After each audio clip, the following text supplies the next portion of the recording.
Grande prazer para mim estar aqui de novo, podendo compartilhar a palavra de Deus com vocês. E numa noite tão célebre, né? Temos a ceia do Senhor, que a gente vai poder ter um tempo com esse memorial que é estabelecido pelo próprio Jesus. E também o Dia dos Pastores. Tenho certeza que até mesmo pela forma como vocês homenagearam tanto o pastor Elcio quanto o pastor Átila, eu tinha pensado em falar pelo menos 10 vezes o nome dele antes de começar a pregação.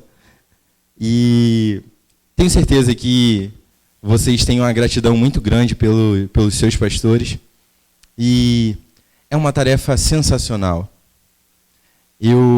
Ultimamente eu tenho sido muito impactado pelo texto de 2 Coríntios 5, versículo 20. Não é a pregação, meus irmãos, mas ele fala: porque de sorte somos embaixadores por Cristo, como se Deus por nós vos exortasse. E isso é sem comparação. É como se Deus falasse por intermédio de pessoas e ele estabelecesse a sua voz no meio do seu povo. E isso não tem preço. Louvo a Deus pela vida do pastor Elcio e do pastor Átila, por causa também do coração que vocês têm de gratidão pela vida deles e pelo trabalho que eles têm operado aqui na PIB de Mogi. Bom, meus irmãos, o pastor Elcio tem feito uma série de pregações em Gênesis e, se eu não estou enganado, a última é Uma Fé que Cresce. Isso, Uma Fé que Cresce. E eu queria compartilhar com vocês hoje sobre uma fé genuína. Uma fé genuína de verdade mesmo, uma fé que é real. E pensando nisso, eu lembro de uma história que eu ouvi de um grande equilibrista. Ele era o cara mais sensacional na sua atividade. Ele era um famoso equilibrista e todo mundo conhecia ele. E aí, certa vez, ele foi fazer um desafio, porque ele gostava de cada vez mais se desafiar na sua atividade. E aí, ele se propôs: vou atravessar de um monte a outro por uma simples corda, uma corda bamba. E aí ele se preparou muito para aquela atividade, para aquela realização, e se divulgou muito na região dele. E quando ele foi fazer essa apresentação, tinha milhares de pessoas esperando para ele fazer o seu tão sonhado feito, de conseguir se desafiar cada vez mais. E aí esse homem se prepara e ele começa, dá o primeiro passo na corda. E aí, diante daquela atividade ali, por mais que ventasse, por mais que fosse algo muito difícil, por mais que fosse muito alto, aquele homem estava inabalável na corda. Parecia que ele estava andando no próprio chão.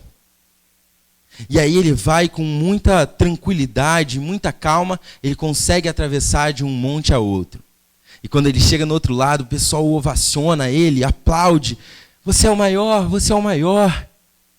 Você é o melhor de todos. E algumas pessoas chegaram mais próximo dele e falou: você é o melhor equilibrista que existe no mundo, cara. Você pode fazer qualquer coisa. Faz de novo para a gente ver, atravessa essa corda de novo, porque a gente tem certeza, a gente confia que você pode fazer isso em segurança. A gente tem fé que você pode fazer isso. E aí ele, ouvindo aquela frase daquelas pessoas que chegaram até perto dele, ele chama o seu assistente e fala assim: me traz um carrinho de mão. E aí o assistente dele prontamente traz o carrinho de mão e as pessoas ficam na expectativa. O que vai acontecer agora?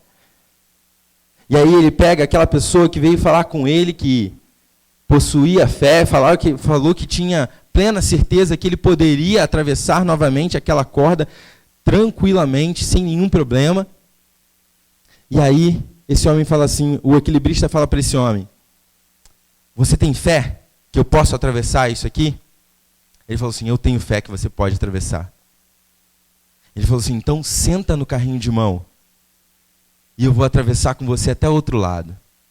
Esse vai ser o meu maior desafio e a gente vai superar esse desafio junto. E naquele momento, aquele homem chegou para ele e falou assim: eu tenho fé que você pode fazer isso, mas eu não tenho a coragem que é preciso para entrar nesse carrinho. E eu queria pensar com vocês exatamente isso. Fé não é acreditar que Deus pode fazer alguma coisa. Fé é sim se apoiar nessa certeza. Se debruçar nessa certeza. Se colocar numa situação em que você está totalmente dependente desse Deus. Abram comigo no capítulo 7 de Lucas, versículos de 1 a 10.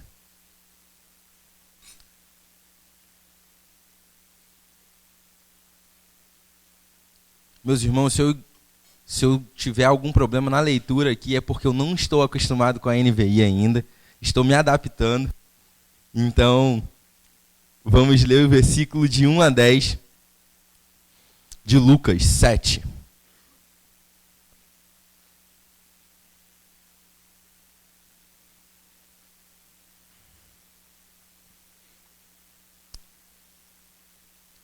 Lucas descreve esse relato assim: tendo terminado de dizer tudo isso ao povo, Jesus entrou em Cafarnaum. Ali estava o servo de um centurião, doente e quase à morte, a quem o seu senhor estimava muito. Ele ouviu falar de Jesus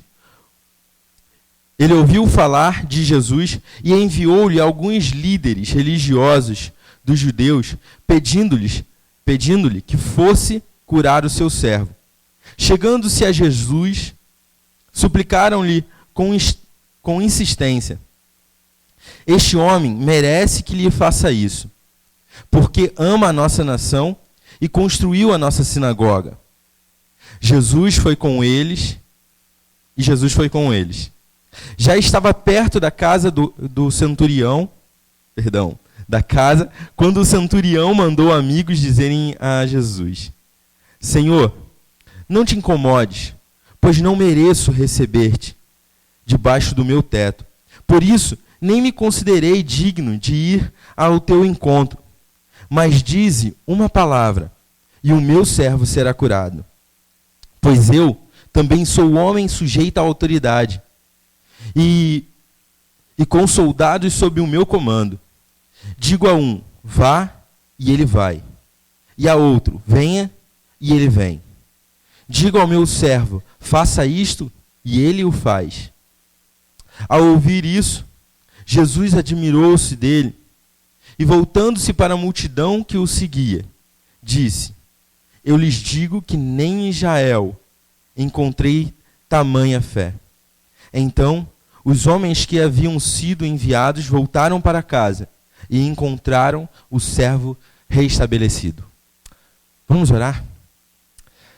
Senhor Deus, nosso Pai, nesse momento a gente quer te pedir que o Senhor fale conosco por meio da tua palavra. Que essa palavra sirva de alimento para nós e que a gente possa repensar no nosso conceito de fé e de confiança em Ti, Deus. Que a gente possa aprender, por meio desse relato bíblico, aquilo que o Senhor intencionou que a gente aprendesse nessa noite. Te louvamos, Deus, e te agradecemos em nome do seu Filho amado Jesus. Amém. Bom, Lucas vai apresentar para nós 3 passos de uma fé verdadeira, de uma fé genuína. E o primeiro passo que eu vejo, e claramente eu entendo aqui nesses 10 versículos, é reconhecer quem Jesus é. Parece meio básico isso. Poxa, numa vida cristã de longa data, que nem a minha e a sua talvez, a gente ter que aprender num domingo à noite que o primeiro passo é reconhecer quem Jesus é, parece meio básico. Mas eu acho muito interessante, porque nesse versículo, no versículo 3, ele fala assim: tendo ouvido falar a respeito de Jesus, isso na versão revista e atualizada, ele fala, tendo ouvido falar a respeito de Jesus. Ele introduz esse versículo dessa maneira.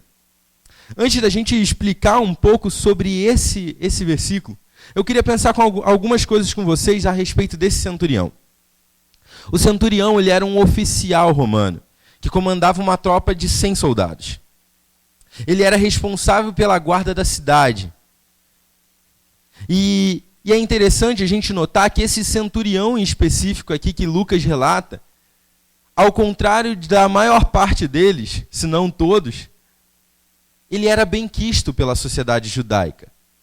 As pessoas gostavam dele. E era uma coisa muito incomum de acontecer. Porque o povo judeu, ele tinha completa aversão, completo ódio a todos aqueles que haviam os escravizado. Tanto como na Babilônia, como agora com Roma. Então eles não gostavam de nenhuma autoridade que fosse a respeito, que fosse instituída sobre a liderança deles. Eles não gostavam, mas de alguma forma, esse centurião, ele era bem quisto pela essa sociedade, a ponto dos anciãos judeus irem interceder diante de Jesus. Outra coisa que é muito importante a gente pontuar aqui, é que esse homem possivelmente, ele já era familiarizado com a palavra de Deus. Por se tratar de alguém que era responsável pela guarda da cidade, ele está envolvido nas atividades dos judeus, era uma coisa que talvez traria para ele o conhecimento dessa palavra. Então, sabendo disso, é muito importante a gente olhar para esse versículo como algo enfático, tendo ouvido falar a respeito de Jesus.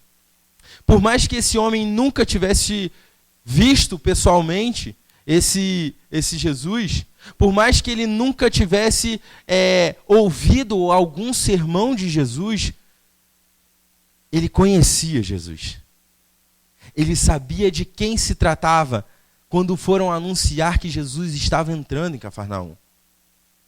Esse homem, ele, sendo um homem de poder, um homem de proeminência na sociedade, alguém de respeito, alguém que era líder sobre alguma coisa, esse homem ele poderia ter recorrido nessa situação a qualquer outra coisa. Ele poderia talvez ter buscado na própria Cafarnaum o melhor médico, talvez o melhor médico da região, talvez um curandeiro, alguém que fizesse algum tipo de mandinga para salvar a vida de pessoas. Ele poderia ter recorrido a qualquer outra coisa. Mas Lucas, com todos os detalhes que Lucas gostava de colocar nos seus relatos, ele fala, tendo ouvido falar que Jesus estava ali, ele prontamente chamou os anciãos e pediu para que intercedesse diante desse Jesus. Esse homem, ele recorre a simplesmente o Filho de Deus, com uma certeza plena. Eu não vou buscar em outro lugar, eu não preciso de alguém que seja especialista em medicina, eu preciso desse homem. Talvez, isso não está no relato bíblico, tá, meus irmãos? Isso é só um pensamento meu. Mas talvez esse homem, ao ouvir a palavra de Deus anunciada na sinagoga, ou pelos próprios judeus anciãos, porque se eles foram interceder, eles conheciam esse homem. Um ancião judeu nunca intercederia diante de qualquer autoridade judaica por um gentio, alguém que não fazia parte do povo judeu. Nunca eles fariam isso. Eles conheciam esse centurião. Possivelmente ele tenha ouvido falar da palavra de Deus, e ouvindo da palavra de Deus e dos boatos que se soava naquela região a respeito desse Jesus, ele ligou os pontos. Esse é o Messias. Possivelmente ele tenha pensado nisso. Mas ao contrário de tudo aquilo, esse homem, ele não hesitou no momento de mandar esses anciãos falarem com Jesus. É interessante que nessa época existia uma fama muito grande de Jesus. E muitas pessoas seguiam a Jesus por causa daquilo que ele podia fazer. Por causa dos milagres que ele estava operando. Os doentes corriam até esse Jesus para que, se de alguma forma, por meio de algum milagre, ele restituísse a saúde deles. Esse homem não. Esse homem vai interceder por um servo. Por alguém que talvez não tivesse nenhuma importância na sociedade. Ele pede a esse Jesus. Ele vai até esse Jesus. Como a gente tem reconhecido Jesus na nossa vida? Talvez na nossa vida hoje, na nossa vida cristã, se eu perguntasse para algum de vocês, cara, como que você reconhece Jesus na sua vida? Talvez você fique sem palavras para reconhecer. Mas esse texto, ele nos mostra que esse homem tinha pleno conhecimento de quem Jesus era. E por isso ele recorreu a ele.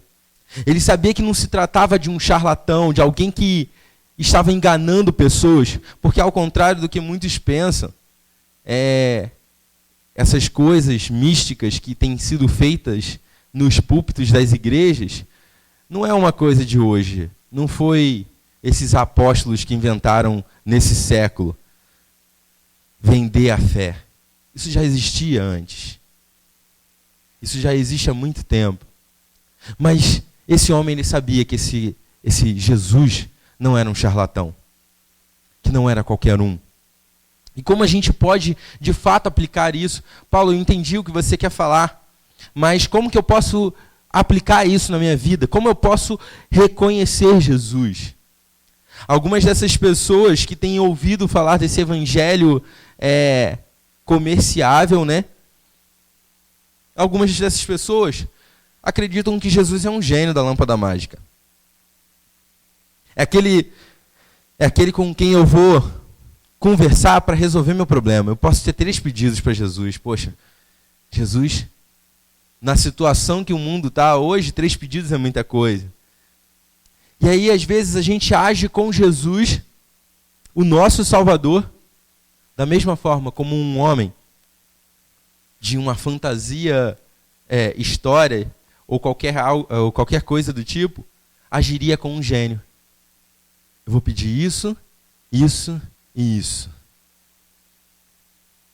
Talvez não um gênio da lâmpada mágica, mas um quebra-galho, o Severino. Aquele a quem eu vou recorrer quando eu tiver algum problema.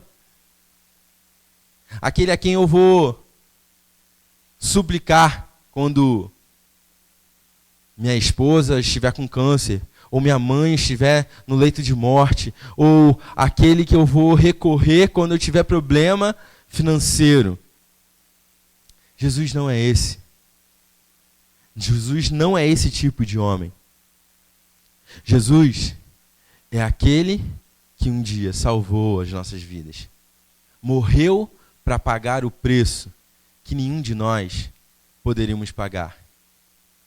Reconhecer Jesus é o primeiro passo para uma fé genuína.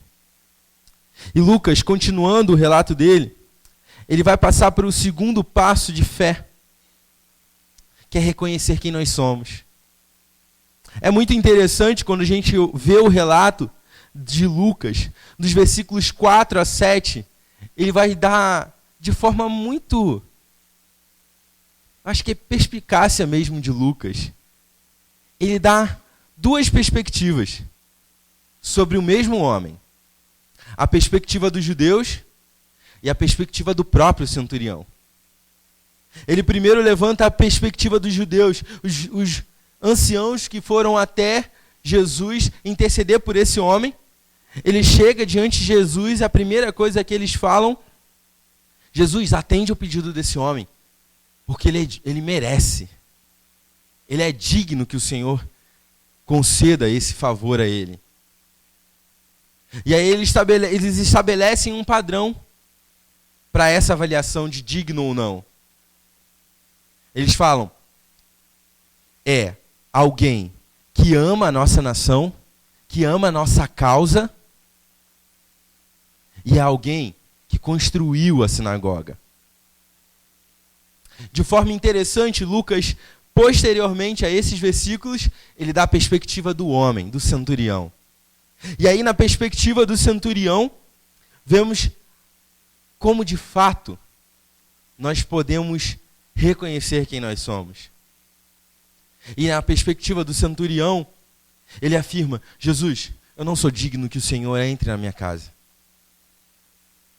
Talvez, por conhecer os costumes judaicos, esse homem não queria que Jesus entrasse na sua casa porque ele não fazia parte do povo de Israel.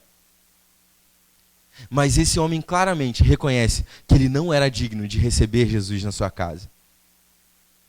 A segunda perspectiva desse próprio homem a respeito de si é, Senhor, além de não poder receber o Senhor na minha casa, eu de forma nenhuma me encontrei digno de ir à tua presença. Eu não consigo conceber na minha cabeça eu chegando na tua presença do jeito que eu sou. A concepção do judeu dizia que ele era digno por conta das suas atitudes. E por isso seria tido justo o fato de Jesus atender a esse pedido. Mas na concepção do centurião, ele não seria digno, provavelmente, não só, como eu falei, por ser judeu, mas acima de tudo, porque ele reconheceu quem Jesus era. Por causa do primeiro passo de fé, ele reconheceu Jesus. E agora, por ele reconhecer quem Jesus era, ele olha para si mesmo e reconhece quem ele é diante desse Jesus. Essa atitude do centurião me lembra pelo menos três situações na Bíblia. Isaías, capítulo 6, versículo 5. Quando Isaías vai falar daquela visão que ele tem, uma visão sensacional com relação a Deus e o trono dele. Diante daquela visão, no versículo 5, Isaías vai falar, ai de mim que sou pecador. Sou um homem de lábios impuros e habito no meio de pessoas de impuros lábios, e os meus olhos viram o Senhor dos Exércitos. Diante da visão do trono de Deus, Isaías, o profeta Isaías, ele é tomado por um temor e um tremor que faz com que ele reconheça quem ele é. Que faz com que ele perceba que ele não era digno de estar naquele lugar, naquela hora. Mas não só Isaías me lembra essa atitude do centurião, mas também a situação que ocorre com João Batista em Lucas 3, no versículo 16. Quando ele vai falar a respeito do seu ministério, ele falava que batizava as pessoas por água, para que fosse por meio do arrependimento de pecados, mas viria aquele que batizaria com o Espírito. E esse ele não era digno nem de desatar as sandálias. Ele não era digno de tocar sequer no pé. João Batista, diante do reconhecimento de Jesus, ele reconhece também a sua situação diante desse Cristo. E por último, ele lembra a situação de Pedro. Capítulo 5, versículo 8, depois da pesca maravilhosa que todos nós conhecemos muito bem, talvez um dos relatos mais importantes após a pesca é a declaração de Pedro. Pedro sai do barco e automaticamente ele se prostra diante de Jesus e ele fala, Senhor, aparta-te de mim, Senhor, porque eu sou homem pecador. O Senhor não pode estar na presença de um homem como eu. Diante desse milagre que Jesus operou ali, a primeira ação de Pedro, pois ele reconheceu naquele momento que Jesus era de fato o Filho de Deus, o Messias prometido. Ele se prostra no chão, com todo temor e tremor, e fala: Senhor, eu não sou digno do Senhor estar aqui na minha presença, porque eu sou pecador. O passo de reconhecer quem nós somos é essencial para uma fé genuína. E entendam por passos, irmãos, não algo que acontece um após o outro, mas são atitudes vinculadas, ligadas umas às outras. Esse segundo passo, que é reconhecer quem nós somos, só é possível se a gente reconhecer quem Jesus é.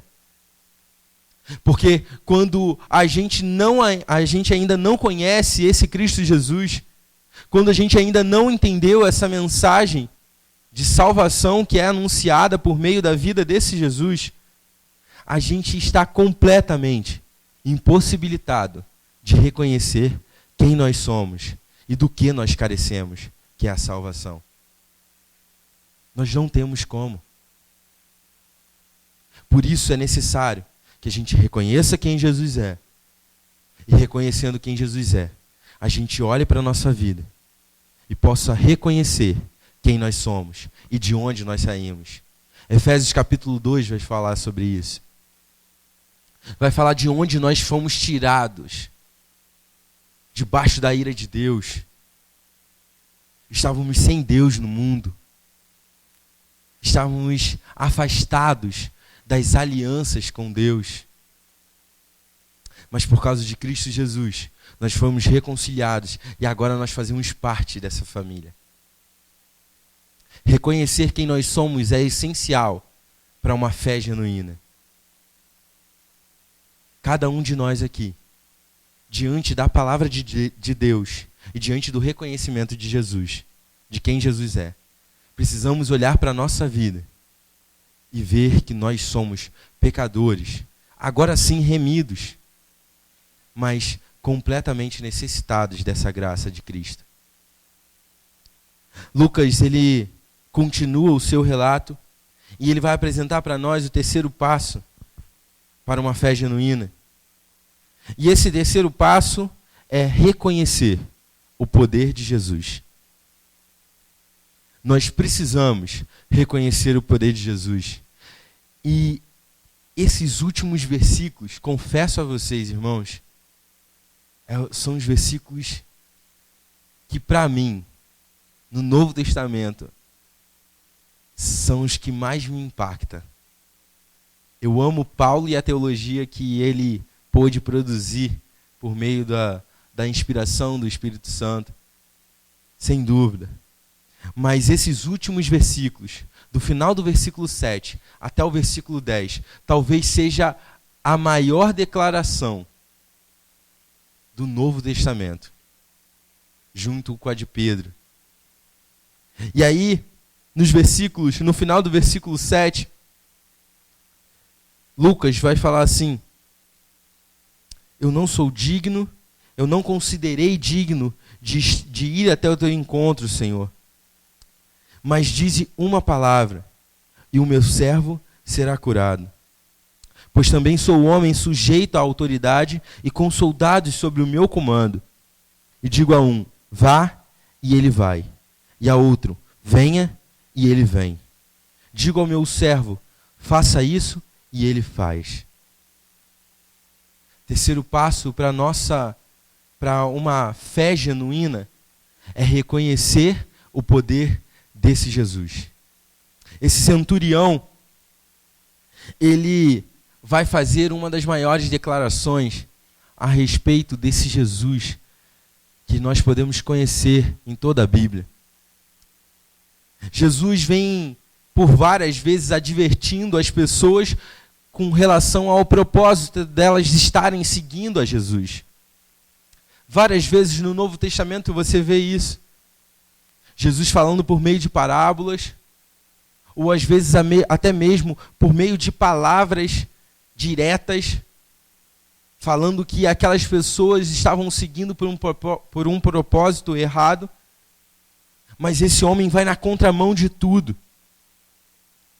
E ele declara que Jesus precisava simplesmente dar uma palavra, ele não precisava tocar no servo dele, não precisava ir até a casa dele, simplesmente falar uma palavra. É interessante que esse servo ele faz uma comparação.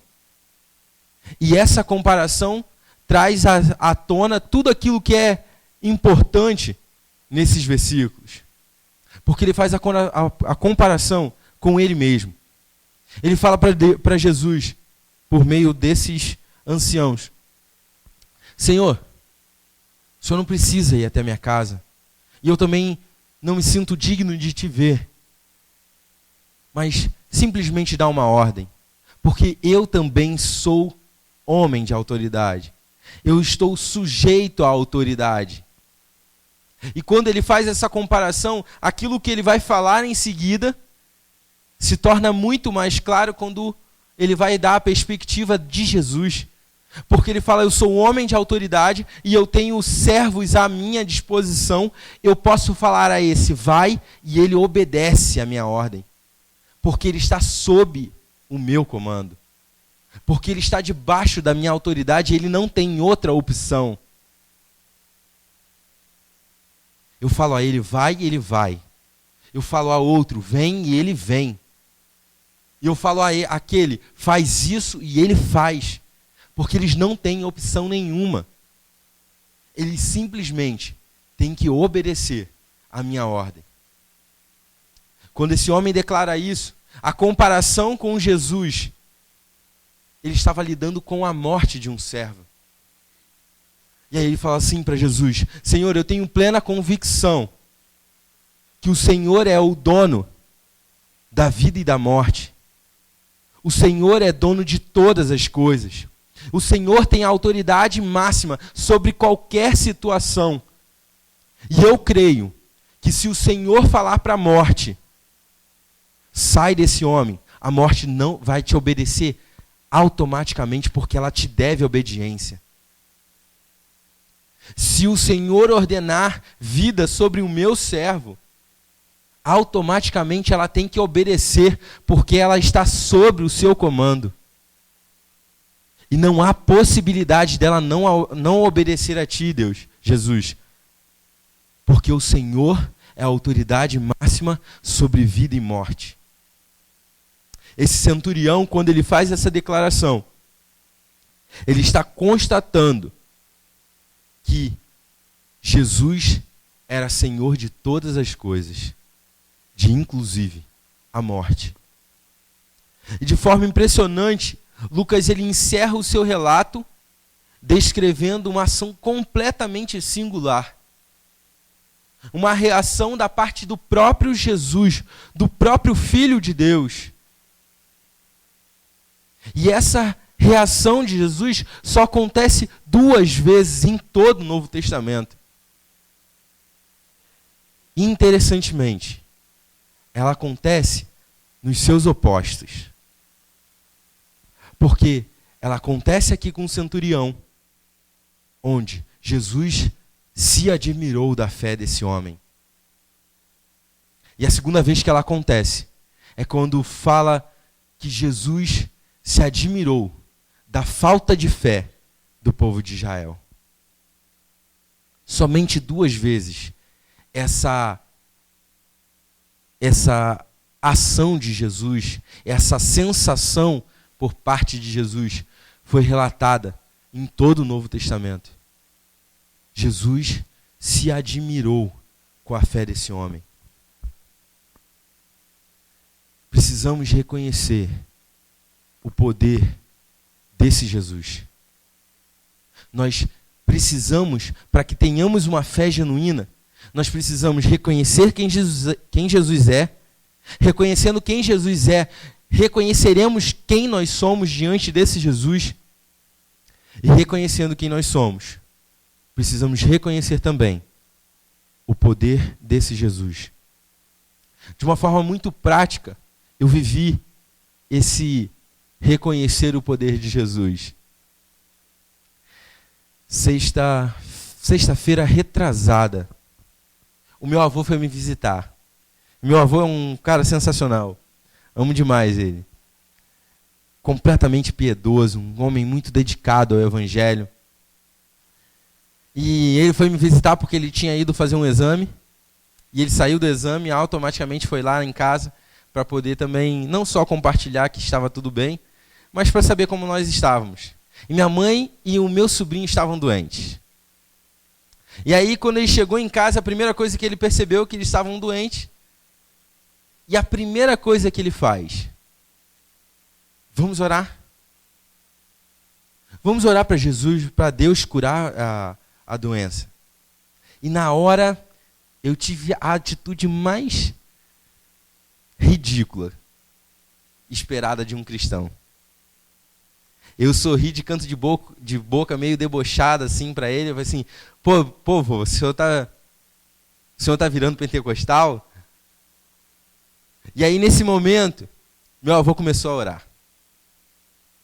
E aí, quando ele começou a orar, eu fui confrontado por Deus naquela oração. Porque, naquele momento, meu avô ele colocou a saúde da minha mãe e do meu sobrinho diante da mão desse Deus, sabendo que ele é poderoso para curar, inclusive, uma garganta inflamada. Para curar uma estomatite no meu sobrinho. Meu avô, com toda a simplicidade dele, ele nem terminou o ensino médio. Praticamente aprendeu a ler com a Bíblia. Meu avô, com toda a simplicidade dele, a primeira atitude que ele tem: eu sei que Deus pode fazer isso. Ele pode não fazer pela vontade dele. Porque talvez isso não faça parte da vontade dele, curar automaticamente a minha mãe e o meu sobrinho. Mas ele ele recorreu ao único que de fato poderia fazer isso de forma milagrosa. Naquele momento, Deus me ensinou que, apesar de ter passado 4 anos no seminário, eu ainda tenho que aprender muito mais sobre confiar em Deus. Confiar no seu poder. E naquele momento eu fiquei completamente constrangido. Porque depois de tanto estudo, depois de tanta teologia, eu não tive a primeira reação que se espera de um crente: colocar diante de Deus as nossas aflições, as nossas situações que nós temos problema.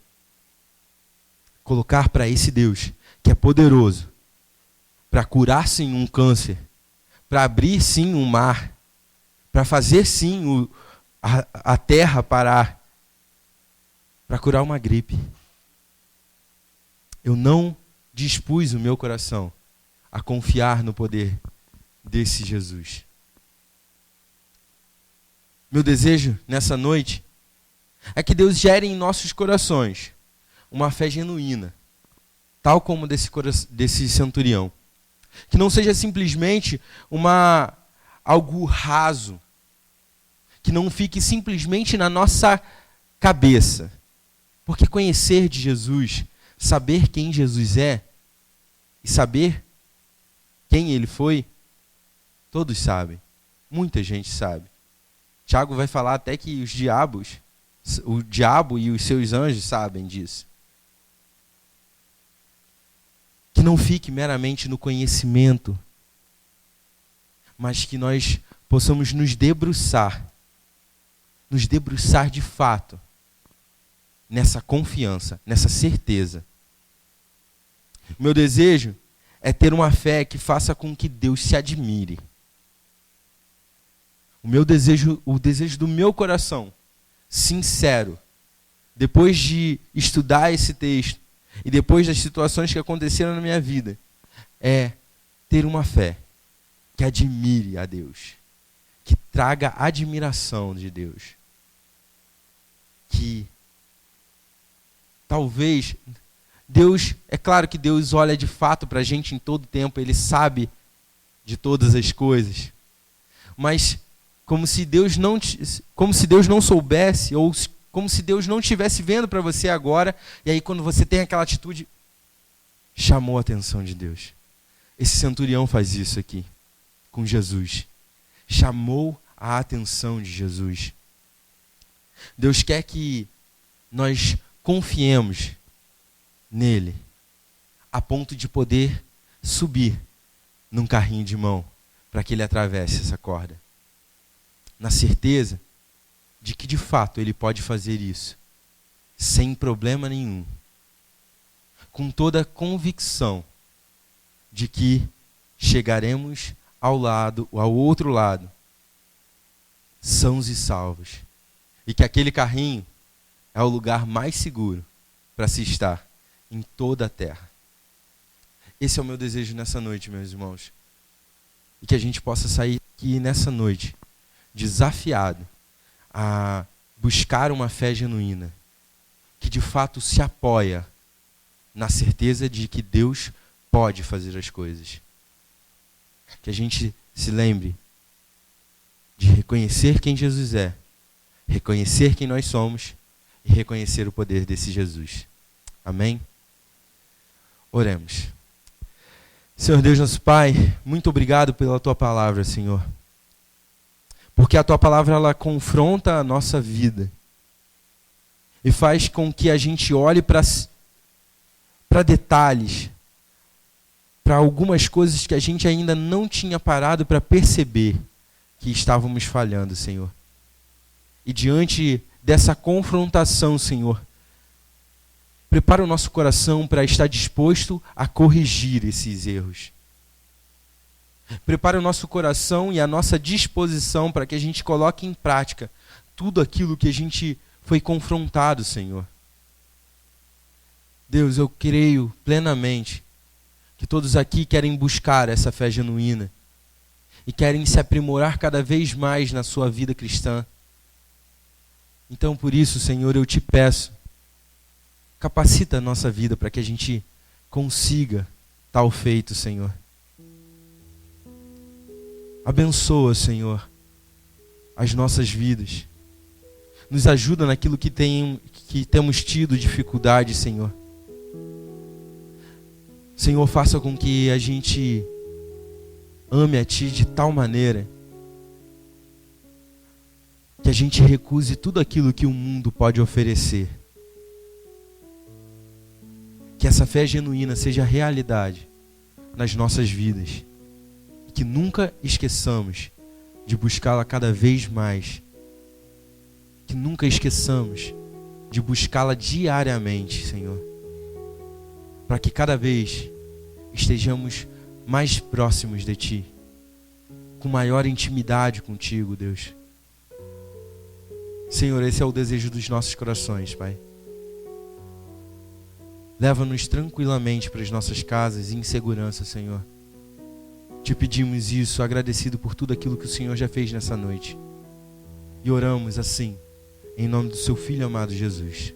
Amém.